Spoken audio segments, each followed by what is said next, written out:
សួស្តីអ្នកទាំងអស់គ្នាសម្រាប់ blog នេះអត់សូវមានអីច្រើននេះគ្រាន់តែជាសកម្មភាពខ្លះមុនពេលហោះហើរជើងហោះហើរខ្ញុំនៅម៉ោង 12:05 នាទីប៉ុន្តែខ្ញុំទៅមុន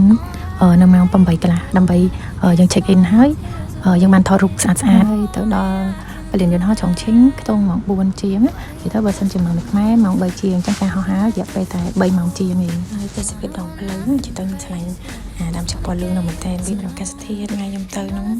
ខ្ទង់10 ទៅ 11 អង្សាមកតែចិត្តល្មមហើយពលានយន្តហោះគេហ្នឹងគឺឆ្ងាយគួរសមដែរ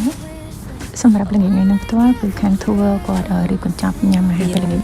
រថភ្លើងហ្នឹងហ្មងគេហៅថាឡុងមិនហាក់ចេញពីកន្លែងញ៉ាំអីក៏យើងចូលទៅ check in នៅអូតាហើយសម្រាប់កន្លែងញ៉ាំអីហ្នឹងគឺខ្ញុំបានដាក់